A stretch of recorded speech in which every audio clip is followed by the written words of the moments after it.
and most welcome to page 856.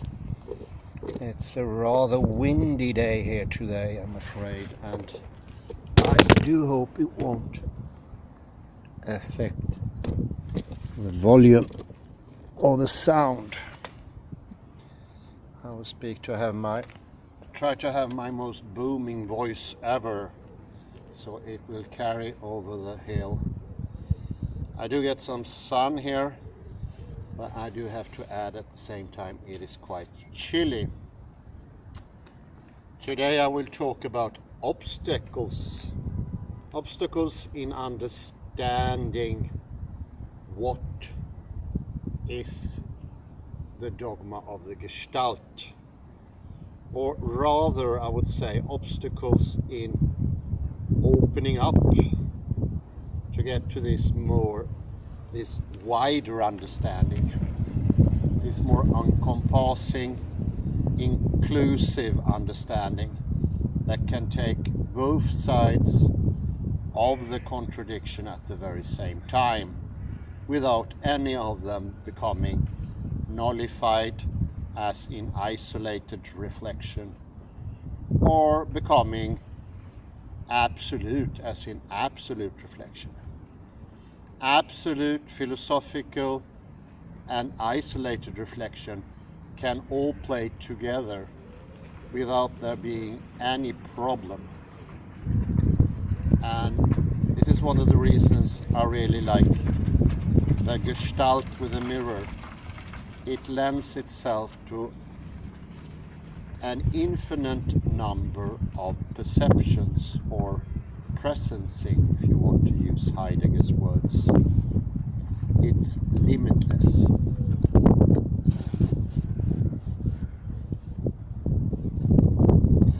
One could also say it's freedom in itself. And one of the obstacles are just this, and I will start to mention a famous doctor in neurology and how to treat a worrying mind, because usually this Gestalt is about worry. One could say that is one of the main principles. And I mentioned in the previous lecture, how do we find the properties if it's not possible to define the thing in itself? Well, you do it indirectly, and you do it in many different ways. And for every way you do it, you gain a possibility of understanding more and more. And in the end, it would just cease to be a thing, so to speak. It will not disappear, since it's never been there. And that is the exact reason why it's so tough a nut to crack. How would you crack something that is simply not just there?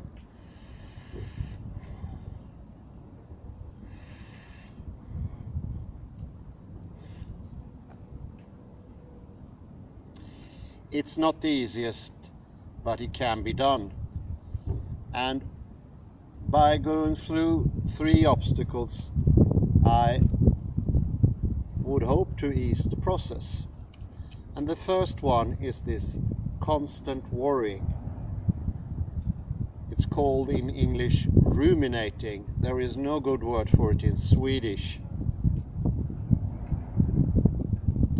Idisla is the exact equivalent, but it doesn't fit the costume, so to speak. We need another word in Swedish.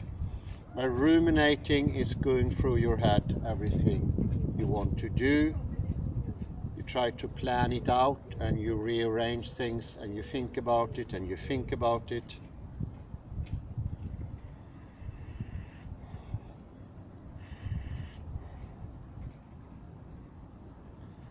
It's sort of you try to specify in your head and become clear as what it is that is supposed to be done. And you do a sort of an exclusion process. The mind or the brain gets into a state, and this state is exaggerated, it's stressful, thoughts are rumbling over each other, and the stream doesn't seem to end. It's self-feeding.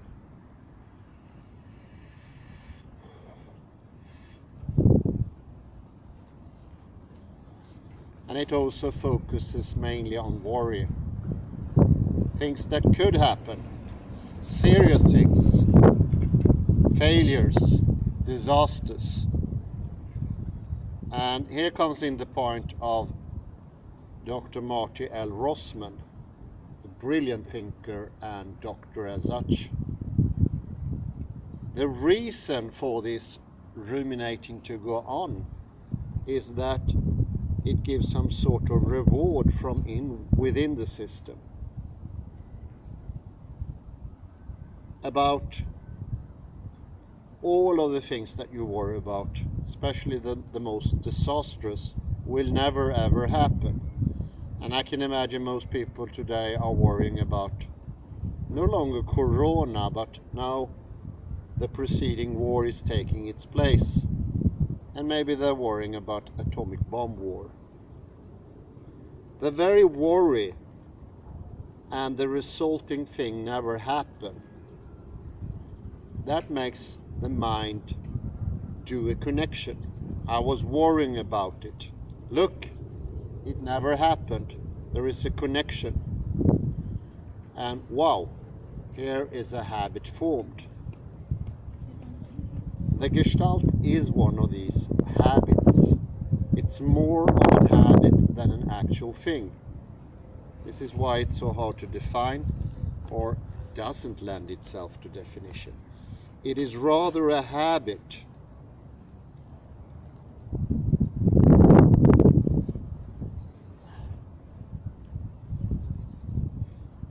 You constantly think on what the world is consisting of, so to speak. You try to grasp it, get it in your hands, define it, and you make these contradictions. You get a negative space. The negative space defines the positive space, and on you go. And you think you are becoming clearer and clearer. This is a strenuous process, but it still gives some reward. Nothing bad happened, the world didn't go under, and you perceive that to be that you actually have done something. And I would see this as the modern learning process. Modern learning process, it's quite a bit different from what used to be the case, when people still were gaining knowledge, growing by knowledge. Now we have knowledge. It's separated from ourselves. It's just like the reflective consciousness has the body, and the impressions from the body is just being relayed to the mind up there in the head. This is the same. The pieces and the bits of knowledge are far from us, and we just own them. They do not enter into us. We don't embody them. It's very unskillful. It's not growing. That means you can be unbalanced, unhealthy, unregulated, unfocused. You can gaining attention. You can even have ADHD, and still somehow you're supposed to gain some knowledge. But the lack of attention is still there, which means that you have no possibility of knowing anything for certain. You need to be present. And this is the opening up of attention, making it bigger, taking in what's behind you, above you, coming once more into balance, and there's a calmness coming. So analytical philosophy, I would say, is similar to worrying about the world, ruminating. And one of those things, it's just that it never stops in some way. it repeats itself. It's always the same. And the way of reinventing itself, it's by renaming. How else could you say that Austin is in some sense different from Quine? They just rename the same habitual patterns. And this leads me to the second. How were the patterns established once upon a time? And since today I want to see these things as more habitual or conditioned, rather to see them that they are actual things.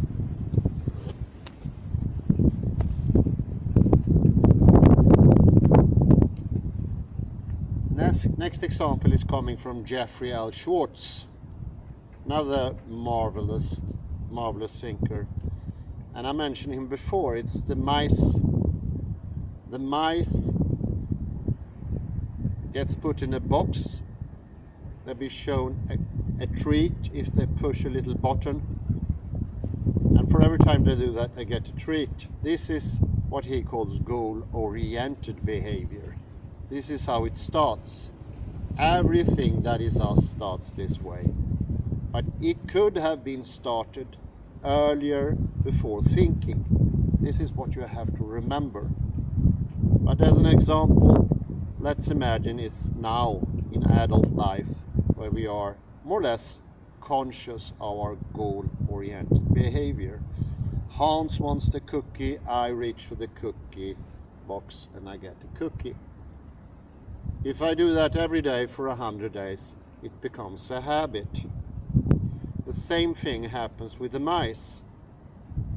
They go from having a goal-oriented behavior to a habit. And here comes the scary part. Once the habit is established, it doesn't matter if the treat doesn't come to the mice. It doesn't even matter if they gets affected by a nauseating substance. This is the very torturous trick they put the mice through. They will still perform the habit. Why is that? It is because it is a habit and nothing else. The dogma gestalt is a habit. Yes, somewhere it was started, misguided goal, but now it goes by itself. And that means that the very first stage of understanding this is the case, understanding the mirror, it's completely effortless. Doesn't take any strain. And it's one of those things that actually happens in an instant. Now let's come to the obstacle. We are so habituated with this strenuous thing of constantly worrying, performing our cumbersome and energy depleting behaviors. How do I know that? Well, I know that because the absolute majority of people in the Western civilization has too much T2 muscles and too much N2 muscles. They constitute the effort we do in our lives. They are the cumbersomeness. They are the logocentric trait. They are what Wittgenstein would say, how we are hooked on a picture. It's always a bodily side to the whole thing. It's not only mind. Although they can be completely separated, they're always the same as well. This means that we start to think it must be an effort. And when we discover something that is so easy, like to understand the mirrors, we become scared. That cannot be true. The Gestalt dogma cannot be dissolved so quickly. And you think that something is wrong. This is very similar to discussions I had a couple of years ago with Håkan at the Little Therese. I don't think he turns up there anymore. He got retired in the end. He was a civil engineer from Chalmers, and when we spoke about quantum mechanics, he was vaguely familiar with it. He said he didn't like it. He wanted exact, absolute proof of the survival of the soul, the existence of God, and for him quantum mechanics sounded too haphazardous or random somehow. I think this is the idea that to have knowledge it has to be a complete strain. It doesn't come easy, and we have to do all the work that is classical mechanics, and it has to be super heavy proof, and only a few people can understand these proofs, and all of the rest of civilization are completely shut out of the knowledge of the purpose of their own lives, or the most important things in their lives, as for instance, just examples taken out of the hat, but free will, survival of the soul, and so forth, or your own future. All those things becomes things not to be taken frivolous. And this reminds me of the remarks that Derrida got in when he was supposed to get this award in Cambridge many years ago, and they said he was not serious, he didn't do the heavy work. If reality exists, it must be something cumbersome, it's something heavy. They often use analytical philosophers and a lot of other people complicated words that show distance and sort of hints that this is heavy, this is nothing easy, it's hard. It should be hard work to understand reality.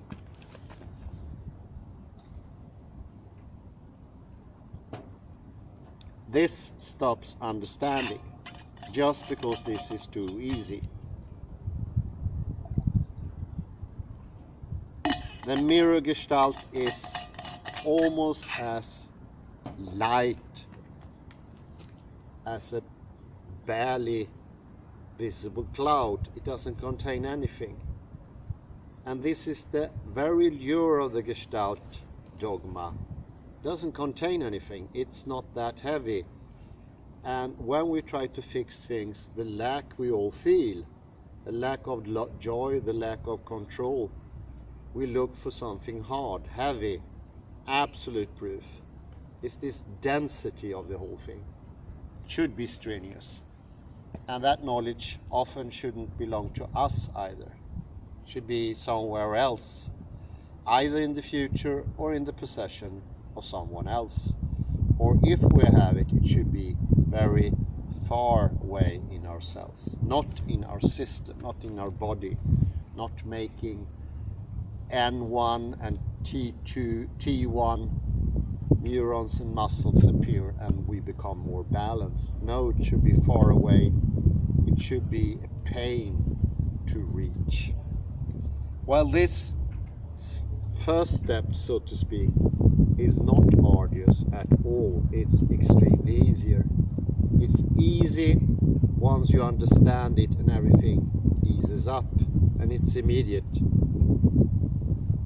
It's the next steps that are harder because habits take time to break.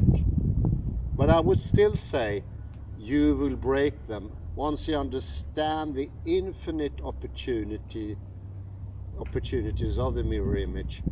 You will have all the inclination that you need to change your habits. That will happen. It's like, oh my God, I have to walk 10 kilometers to get $100 million or something like that. You won't say that, even if you're crippled and you have a big stick in your foot. But it takes time though. That is strenuous. But you are motivated now. Motivation is enormous, maybe the biggest gift you ever can have. And little by little, habits change and more knowledge is becoming accessible to you. So this is the easy part, even if that is the hard part. But listen carefully now. First comes the easy part, and then comes the strenuous part.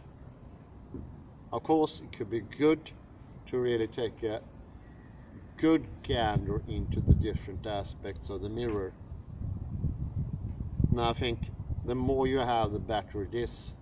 You are adding to the chances you will understand, and that will always be different from person to person, because this Gestalt dogma is different from everyone. It doesn't have this sameness it proclaims itself to have. And that's part of the problem, of course. But that's the third part, and that's I would say medium hard problem, not that hard, but try different approaches and you will find the one that actually fits you, makes your system understand, it was nothing much about this dogma. It was much more about it not being, as I said before, sorry to repeat myself, not being a hypothesis, never being formulated, never wished by anyone, never even thought by anyone. It was just there. And that is the reason it was never discovered until recently.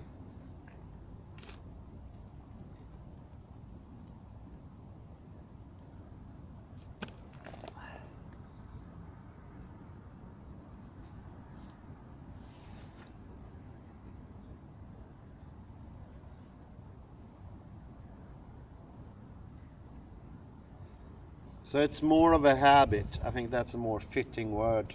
More of a habit than essence. The proclamation of the Gestalt dogma of essence is a habit. It's not an essence. And of course, you all know by now, criticizing it will make it much worse. It will make it a thing of it. It will give it some substance indirectly. The substance that it doesn't have. It is in its very randomness and only occurring in one place in the universe, in the Western society.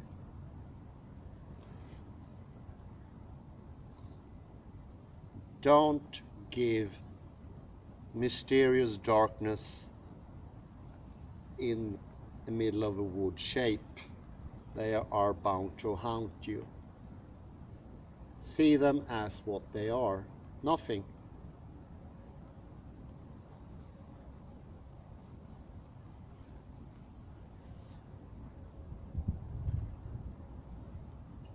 Some people even get scared of this easing up of the body and the joy they feel. They feel directly, oh, I don't deserve this joy, and this shows this is subjective of some sort.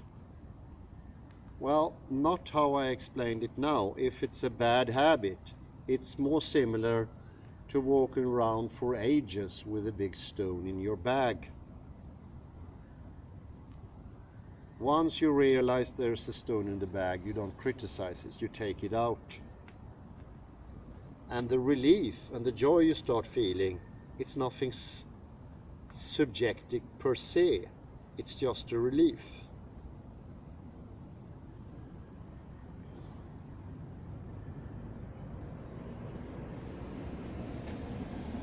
But it's this constant worrying, the constant overlaying, rethinking, overanalyzing of the world that is a trait that is strenuous. This is what happened actually to the astronauts. I understood that when I wrote this. What happened to the astronauts? Why did they become sufferers of burnout syndrome?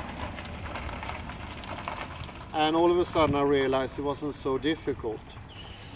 Their thinking that led them to change their behavior in space. So instead of looking down on an object that you let loose, they continue to look straight ahead where you or in the position they left it.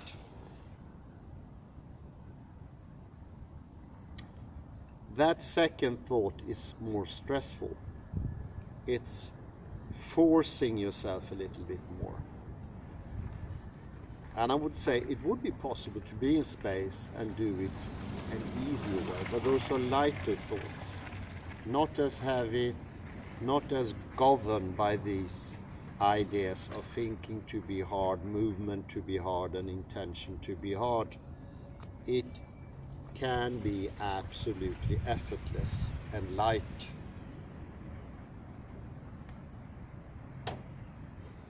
And this is of course coming from the classical physical world, the logocentrism, where thinking is tough, where it is harder, because it's sort of, one could say there's a mistake built into it somehow. But it's not a proper mistake. It's not a mistake that needs fixing in that way. But it gives secondary effects. It makes you not knowing where you are, and if you don't know where you are, you start worrying. And this worry doesn't have to be really like, oh my God, it could be very light worrying. But I would say most of modern philosophy is a sort of worrying. It's a sort of ruminating. We want to know where we are, because that's the only way we can know the next move. We cannot predict the future anymore. We don't know our destiny, because the Gestalt dogma blocks out knowledge that we need to have a destiny, to have a future. And that's rather obvious, because it obfuscates what is presenting itself. And in the very obfuscation, it's not only strain and this harshness of thinking, it's also lack of knowledge, and knowledge you can take joy in, but you also need it in some way. You need to know where you are. You need to know where you are in a real way, not in this halfway ridiculous origo way, where you put yourself into a space and you stand in front of an object. That will not localize you, and that does not work, as proven by quantum mechanics once and for all. That's the problem with localization, and it doesn't only affect protons, neutrons, photons, it affects us as well. We no longer know where we are, and that's a big problem. That's a big ass problem, to say the very least. So it's an easing up, and in the easing up it could be good to relax while you try to understand, because a hardened understanding, this harsh concentration, the astronaut concentration or whatever it is, the concentration of the analytical philosophers, like Bertrand Russell with his wrinkled head or forehead, that in itself blocks out knowledge, because this is an easy understanding. It's light. Think about the mirror image. It's so light, it's almost like a shimmer, and it's somewhere in between the actual chain of the mirror and yourself, and it's almost something that you can touch, but it's not there. I think I am there, and I wish you a very pleasant afternoon. Next lecture will be very important and very, you can say, the lectures coming after the next lecture are very dependent on that lecture, so do take good note. Well, I say thank you very much, and do have a very pleasant afternoon. Enjoy the last of the sunshine if you are able to do that. Have a good day.